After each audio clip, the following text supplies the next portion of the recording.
Yo!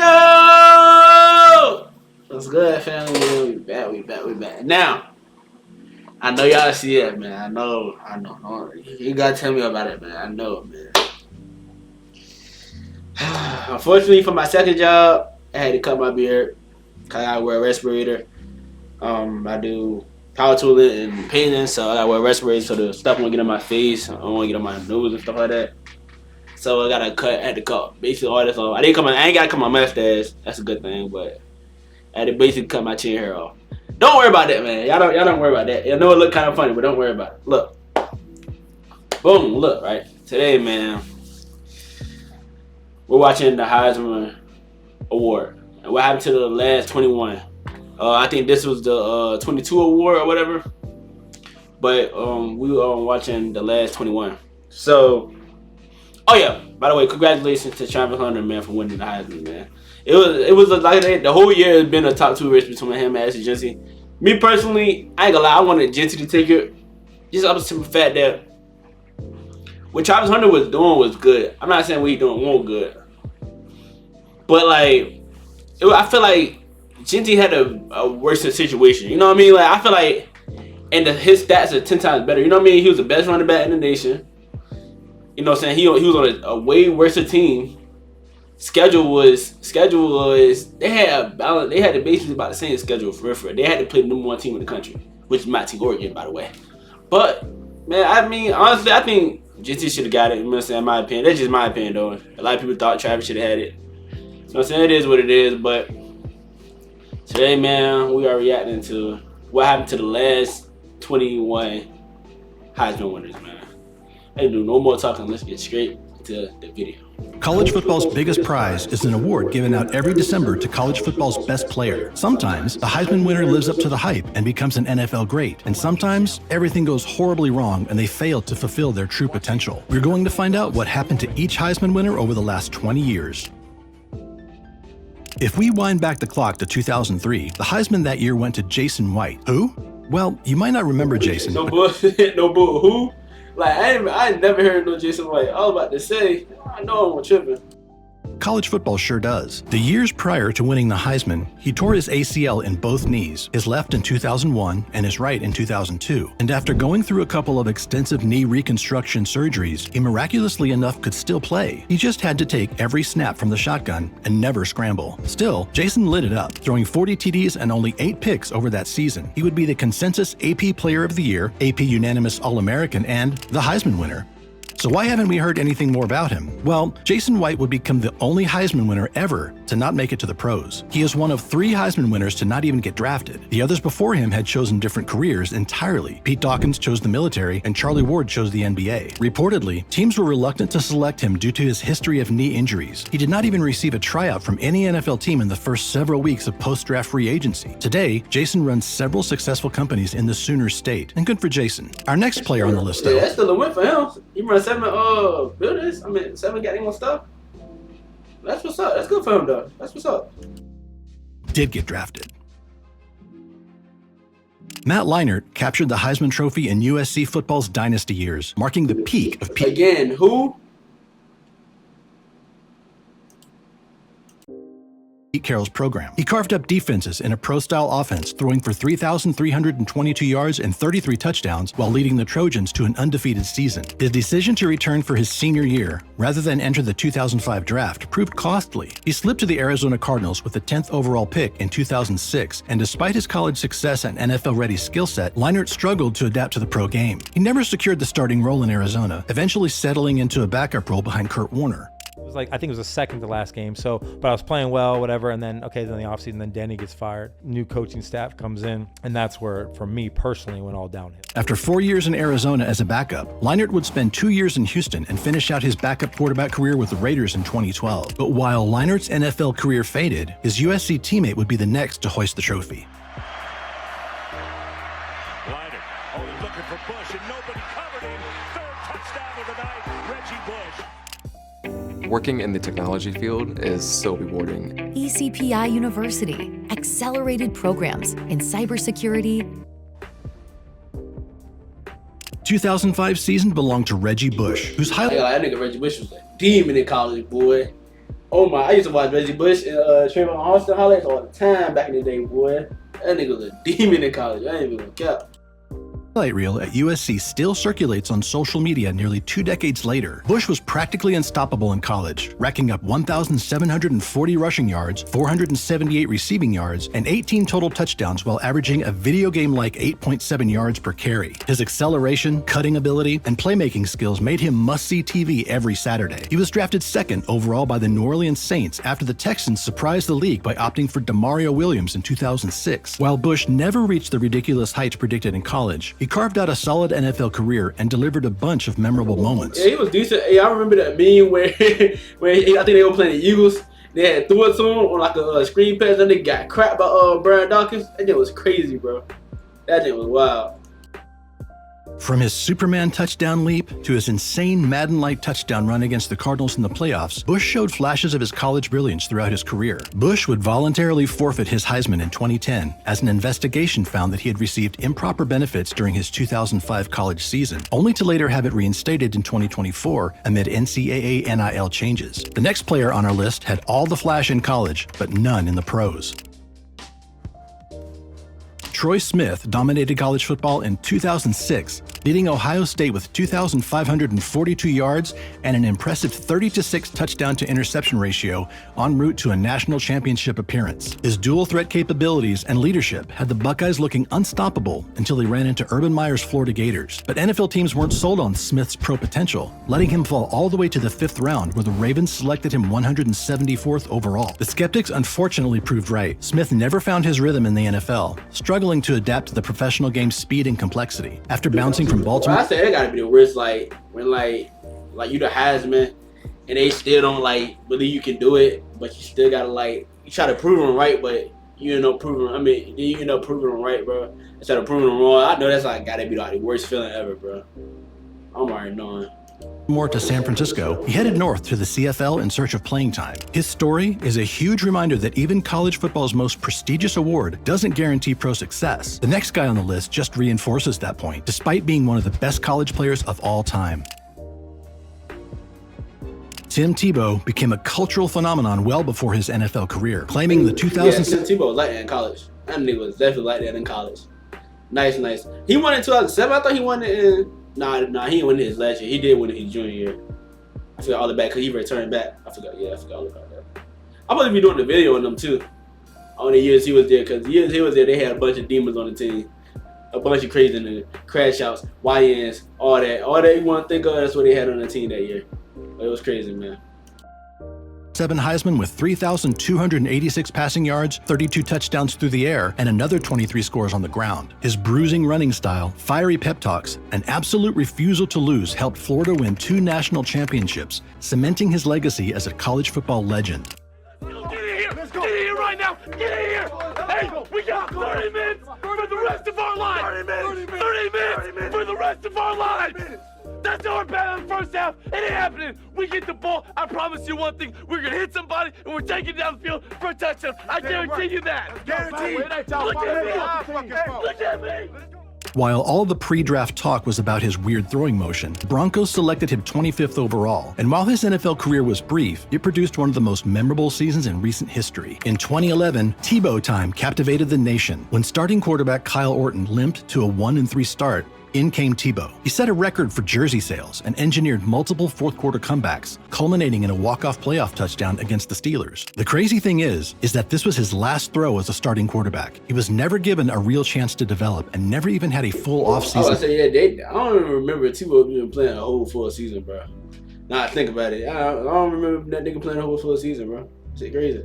I mean, well, he was behind, around this time, Peyton Manning wasn't there around this time. Was he? Did he come around this time? I don't know if he was behind Peyton. I think Peyton Manning was here around this time. I think so. So he probably was behind Peyton, man. Shit. He ain't starting on Peyton, I'm telling you that right now. But yeah, he never had a chance to develop. That was crazy. That was crazy though. As a starter. With nobody willing to commit to him as a project, he was out of the league in 3 years. He even tried to mount a late comeback in Jacksonville as a tight end. Still, few players have ever generated such excitement in such a short time. Before we rumble on, please take a second to hit that like and subscribe button in case you want more content like this. Thank you, and back to the video. Sam Bradford's 2008 Heisman campaign rewrote Oklahoma's record books. Only the second sophomore to win the award, Bradford threw for 4,721 yards and 50 touchdowns in a season that led him to be the first overall pick in 2010. The St. Louis Rams staked their future on his pinpoint accuracy, signing him to what was then the largest rookie contract in NFL history. Bradford showed early promise and even won the Rookie of the Year award, but injuries and an apparent inability to take risks when it mattered derailed what could have been a stellar career. Bradford did have a stellar financial career in the NFL, raking in over $129 million in career earnings. That's for 83 games with 103 touchdowns and 61 interceptions. I just finessed the hell out of the system. 129 just for 83 games, bro. Bro, the niggas play that in what? Let's see. So he played a good.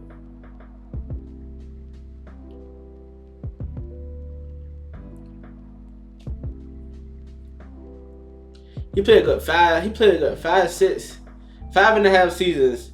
He got 129 mil. Niggas not even making that in 5 years, bro. Like, what? That's crazy, bro. Niggas not even making that in 20 years, and he played 5 years and got that. That's crazy, bro. It's crazy. Teams went 34, 48, and 1 in those games. He bounced between the Eagles, Vikings, and Cardinals, flashing his potential but never staying healthy long enough to establish himself as a franchise quarterback.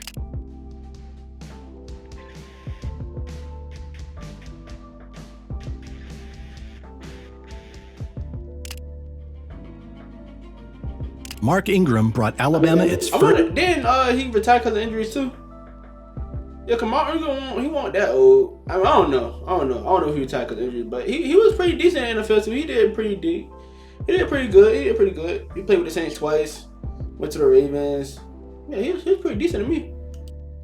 First Heisman Trophy in 2009, rushing for 1,658 yards and 17 touchdowns in Nick Saban's run-heavy offense. The Saints saw enough to make him the 28th overall pick, though many questioned if a running back from Alabama's system could excel in the NFL's pass-heavy era. None had, since Shaun Alexander did it in the early 2000s. But Ingram answered those doubts by carving out a solid professional career, particularly excelling in New Orleans' two-back system. While he never posted eye-popping individual seasons like his Heisman campaign, his consistency and adaptability allowed him to remain effective throughout his career. Ultimately, he showed that sometimes steady production and longevity can be just as valuable as spectacular single-season performances, proving that not every Heisman story needs to be about superstardom or disappointment. Talking of superstars, the next guy to hoist the Heisman was about as big a star as you can get.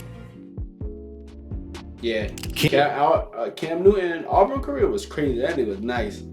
But he really took Auburn all the way down there, like beat Bama and everything. Like just had a perfect season.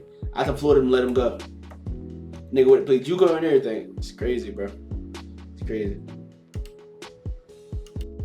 Cam Newton's 2010 Heisman season was ridiculous. He threw for 2,854 yards and 30 touchdowns, while rushing for another 1,473 yards and 20 scores. After leading Auburn to a national championship, the Panthers, and he broke Peyton Manning's record for most passing yards by a rookie in their debut. Newton shattered rookie records with over 4,000 passing yards, and he brought a new style of play to Sundays with his iconic Superman celebrations. His MVP season in 2015 culminated in a Super Bowl appearance, and his 75 career rushing touchdowns stand as the most by any quarterback in NFL history. While injuries and inconsistency marked the latter part of his career, Newton's peak years revolutionized the quarterback position and paved the way for today's dual-threat signal callers. It was also must-see TV. Cam now runs his own show, 4th and 1, with Cam Newton on YouTube, and is carving out a nice media career for himself. After Newton, we didn't have to wait long for another Heisman winner to light it up in their rookie season.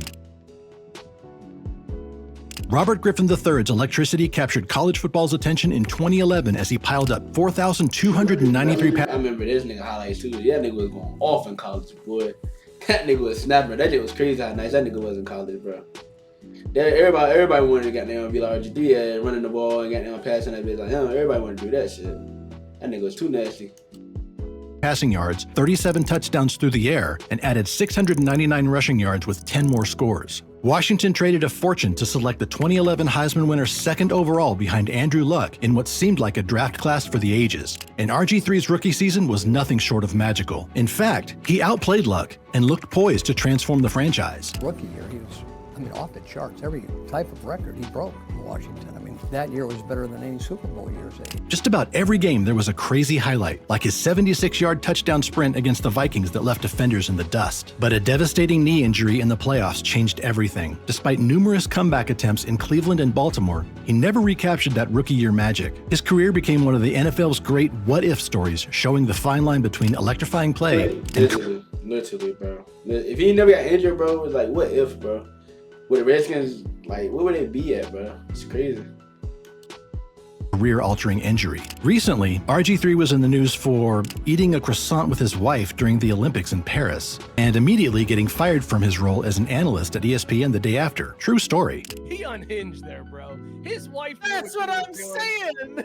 But at the time he won the Heisman, the demand for dual-threat quarterbacks was growing. After RG3's promising rookie year ended in injury, Cleveland fans would soon pin their hopes on another dynamic Heisman winner. For a short time in 2012, Johnny Football was larger than life. After becoming the first freshman to ever win a Heisman, Johnny's career was a free fall, straight to rock bottom. During his Heisman winning year, he threw for 4,114 yards and 37 touchdowns, while adding 9 rushing scores for Texas A&M. Every time he stepped on the field, he electrified the crowd with insane touchdown runs and plays that showed why the nickname Johnny Football stuck. His legend was born against Alabama when he fumbled the snap, somehow escaped chaos, and threw an impossible touchdown, perfectly capturing his improvisational brilliance. It was a season for the ages for Johnny and the Aggies, but behind the scenes, Manziel was barely keeping it together. I felt like the harder I partied, the better that I played. I go to a walkthrough at 10 a.m. in the morning, dying. Smelling like a liquor store. Like a liquor store. I dare you to let me build you a completely free e-commerce store preloaded with 20. The Browns saw all the red flags and decided to ignore them all anyway and pick him 22nd overall, as expected. I mean, yeah. I say, yeah, they do mess up like that a lot of times where you see a good college player and they ignore the red flags, and we all know how that go. It never turns out right. So crazy, but Johnny Football was nasty, bro. I ain't gonna lie, Johnny Manziel definitely was nasty. I don't know what happened to him in the league, bro. Shit just changed, bro. I don't know what happened to him, but he was nasty in college. I ain't gonna cap. Manziel's NFL career was over almost before it began. His off-field issues and inconsistent play led to his release after just 2 seasons. He bounced around various football leagues and rehabilitation facilities, trying to revive his career, but the magic never returned. His story is the perfect example of how talent alone isn't enough to succeed in professional football, as one of college's most exciting players became another huge what if. While Manziel was the first freshman to ever win the award, Jameis Winston's 2013 Heisman season at Florida State featured 4,057 yards and 40 touchdowns, establishing him as the clear pick for Tampa Bay in the 2015 draft. His NFL career has been a roller coaster of incredible highs and bewildering lows, perfectly encapsulated by his 2019 season, where he became the first quarterback to throw for 30 touchdowns and 30 interceptions in the same year. Winston's talent has never been in question. His arm strength and ability to make spectacular plays remain elite, but his decision-making and consistency issues followed him from college to the pros. He drew just as much attention with his off-the-field antics and goofball interviews. After leaving Tampa, he found a fresh start in New Orleans, where he settled into a career as one of the league's most experienced backup quarterbacks. In 2024, he's looking like he could add something of a spark in gloomy Cleveland. What will it take tonight? The horse is prepared for battle, but victory comes from the Lord. So I'm dependent on the Lord. Unfortunately, some players never do find their true home, even when they look every bit an NFL superstar. Where was the pain, Jameis? Yeah, just pain. It was pain everywhere. So we got to keep on pushing through and being resilient. In fact, there are plenty of superstars in today's NFL that were never even considered for the Heisman. Patrick Mahomes, Justin Jefferson, and Josh Allen were not even on the radar of the Heisman committee, but far from everyone in the Heisman race pans out in the pros. Our next guy on the list is the perfect example of someone that looked like a future superstar. Marcus Mariota commanded Oregon's high-powered offense in 2014, piling up 4,000. I was so upset when we lost the national championship. We had lost to is it LA&M, bro? I was so upset. Lost to Ohio State, bro. I was so mad, bro. We lost to them. I was pissed, bro. Cause like I just knew we was gonna have the perfect season, like just like this season right here. We made it all the way to the championship and lose, bro. I'm gonna be so fucking mad, bro. I'm not even gonna lie, bro. I'm gonna be so pissed, bro. We make it all the way to the championship and lose, bro. But that year, I was so mad because I'm like, I just knew it was gonna be Ohio State because they just weren't that good to me. Like, and we never played them because back then we was in the Big 12, I think. We was in the Big 12 or Pac-12, one of them shits. So we never played them. So when we played them, I'm like, oh yeah, we about to, you know what I'm saying? Because we were doing everybody else dirty. So I didn't know how the conferences actually work. But if I knew it back then, I knew we probably would have lost. But shit crazy, bro. Like, they really killed us, bro. Shit was sad. I was so mad, bro. 1,454 yards and 42 touchdowns through the air, adding another 15 scores on the ground. The Titans selected him second overall, hoping the Flying Hawaiian would be their franchise quarterback for the next decade. His NFL career started perfectly, literally, as he posted a perfect passer rating in his first game and threw for 4 touchdowns against the Tampa Bay Buccaneers. But he never quite developed into the star that Tennessee envisioned. Injuries and inconsistency led to his eventual departure, and he's since bounced between Las Vegas, Atlanta, Philadelphia, and Washington as a backup. Sometimes the gap between solid NFL quarterback and franchise cornerstone can be wider than it appears. Speaking of gaps, the next guy on our list is someone you don't want to see running through one. Like fellow Alabama Heisman winner Mark Ingram before him, Derrick Henry proved that running backs from Nick Saban's system could thrive in the NFL. But while Ingram carved out success through consistency, Henry would become the league's most dominant force. Oh, with a stiff arm to the face. Derrick Henry, running back, Alabama. Shit, that nigga was even more dominant in college, bro. Like, that nigga seemed like he couldn't go down in college. These niggas cracking him in the NFL. Goddamn, in college, that nigga wasn't going down, bro. That shit was crazy. Henry breaks a tackle, end zone, touchdown Tide. Speed, power, and vision. That is a big dude moving at a high rate of speed. Get off me. Do you even lift? Derrick Henry's 2015 Heisman campaign at Alabama came after a legendary high school career where he amassed 12,000 yards and 90 touchdowns. In his award-winning college season, he bulldozed his way to 2,219 yards and 28 touchdowns, making college football look easy. But despite his dominance at every level, Henry somehow slipped to the second round where the Titans grabbed him 45th overall. That draft position now looks like highway robbery. In an era where featurebacks are becoming extinct, Henry stands as perhaps the last true workhorse heading to Canton. His rare combination of speed and power has him on pace for a second 2,000-yard season, a feat that might never be matched as the NFL continues to shift towards running back committees. His signature stiff arm has become the stuff of legend, sending defenders to the shadow realm. His rare combination of size and speed has defensive coordinators seeing ghosts. Now with the Ravens, he's part of the scariest rushing attack in NFL history, and even at age 30, he's not done setting records. And as fate would have it, the second head of that rushing monster is next on our list. Lamar Jackson's 2016 Heisman season was insane. They said that nigga was nasty. I ain't never really watched Lamar Jackson in 2016 though. But like they say it was nasty though. But I don't think they went nowhere. I don't think it wasn't no playoffs back then or nothing. So shit was crazy. But they said it was nasty though. And I watched his highlights. It was pretty nice, but it's crazy. 3,660 passing yards, 27 touchdowns through the air, plus 1,601 rushing yards, and 18 more scores on the ground. Despite his historic production at Louisville, NFL teams questioned whether his dynamic playing style would translate to the pros, letting him fall to the Ravens with the final pick of the first round. It's kind of funny looking back at all the questions he used to get about switching positions. Now, he's on his way to a likely third MVP award at the age of 27. It goes without saying that the decision to pass on Lamar has haunted many franchises, as the guy Brady calls the Eraser has revolutionized the quarterback position. In December 2019, Jackson broke Michael Vick's single-season quarterback rushing record with weeks to spare, finishing with 1,206 yards, a mark that seemed unbreakable when Vick set it. I ain't gonna lie, bro. The Raiders, bro, they just upsetting, bro, because like their season they supposed to have is supposed to be way better than what they're doing, bro. The games they're losing is stupid. They're not playing up to what they're supposed to be playing. It's just like they're upsetting me, man. But anything can change in the playoffs. You know what I'm saying? The Chiefs was doing the same thing a couple years ago. You know what I'm saying? They was upsetting too. You know what I'm saying? They ain't play as well, but when the playoffs came, you know what I'm saying, they did their thing. So, we don't know. The season not over yet, so we'll see at the end of the season. But if they lose like first round or something, bro, yeah, just pack them up, bro. Just pack them up. Unique blend of explosive running ability and improved passing accuracy has made him one of the league's most unstoppable players. While some doubted whether a quarterback could succeed playing his style, Jackson has proven that changing the game is better than fitting into it.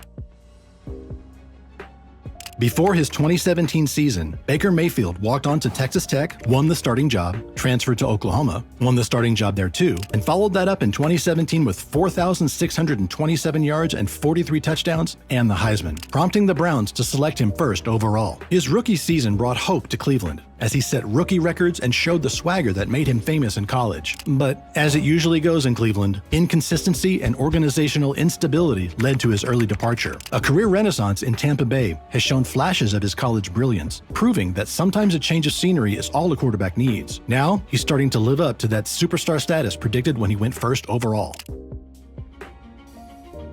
Kyler Murray won the 2018 Heisman with 4,361 yards and 42 touchdowns passing, adding another 1,000 yards and 12 scores rushing. And then he got drafted to play baseball the same year. Then, in 2019, the Cardinals made him the first overall pick, hoping to build their franchise around his electric dual-threat ability. And this year's iconic scramble where he celebrated the touchdown from midfield is one of the best plays of the season. Murray's NFL career has been a mix of spectacular highlights and frustrating setbacks. His unique combination of arm talent and escapability makes him one of the league's most exciting players when healthy, but injuries have slowed his development. Still, few players can match his ability to extend plays and create something from nothing, making him a nightmare for defensive coordinators when he's at his best.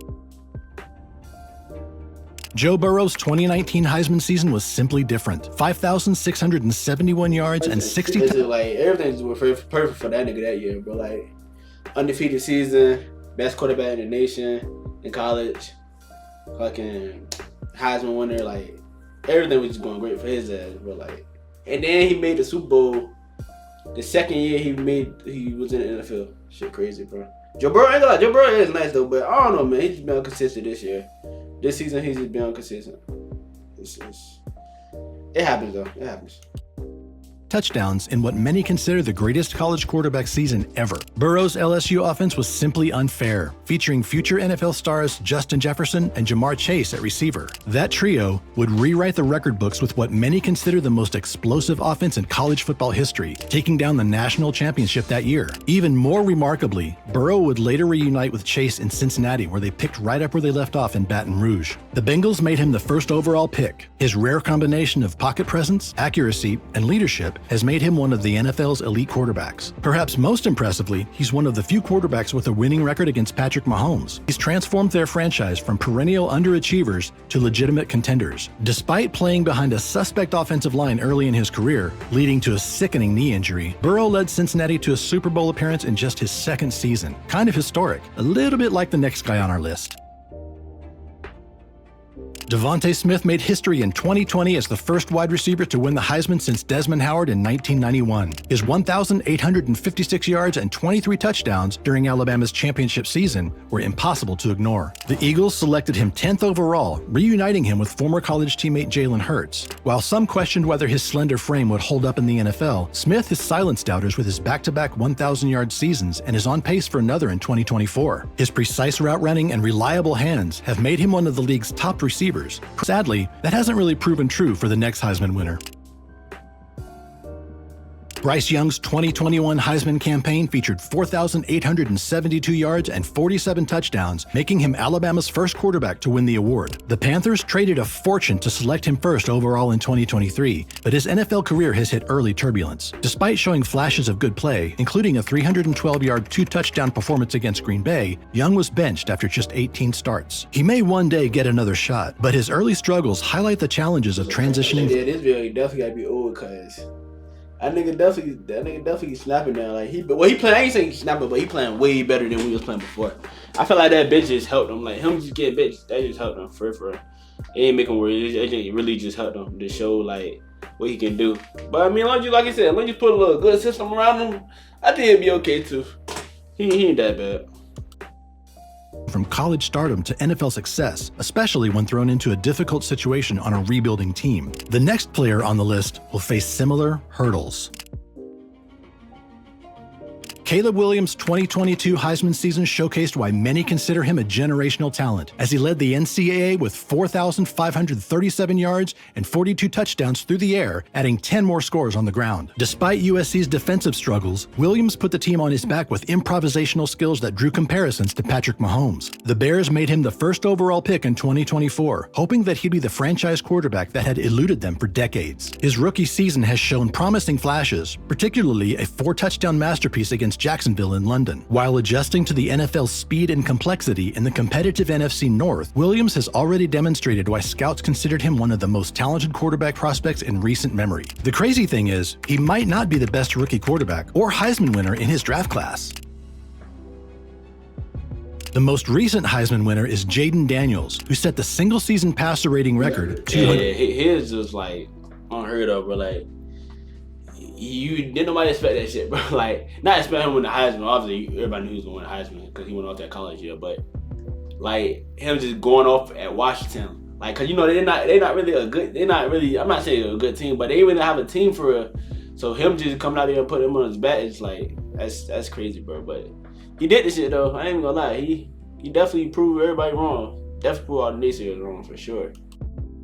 108.0, while accounting for 50 total touchdowns and 4,946 total yards, 3,812 of them passing and 1,134 of them rushing. He was a problem in college and is making the NFL look easy. The Commanders selected him second overall behind Caleb, and he's already looking like the steal of the draft. His rookie season has featured veteran-like poise and accuracy, completing over 71% of his passes. His most impressive performance so far came against Cincinnati, where he completed 21 of 23 passes, 91%, for 254 yards and 2 touchdowns in a thrilling 38-33 victory. His crazy playmaking ability has led him to claim 7 out of 9 Rookie of the Week awards, and some pundits are already asking if he's better than CJ Stroud was last year, possibly even the greatest rookie of all time. So there you have it. 20 years of Heisman winners, 20 different paths, from Burrow's meteoric rise to Manziel's dramatic fall. The trophy itself might be identical each year, but what happens after that December night? It's anything but predictable. All we know is that during that singular moment, they are deservingly on top of the world. So who do you have winning the trophy in 2024? Meanwhile, have a look at our... Now, like I said before in the beginning of the video, congratulations to Travis Hunter for winning it, man. But they both was real good this season, man. I can't even count. They both were real good. Like I said, I think he should have got it, but you know, just only in my opinion. But hey, man, that's the end of the vid, though, man. Make sure y'all like, comment, subscribe, man. On to the next one.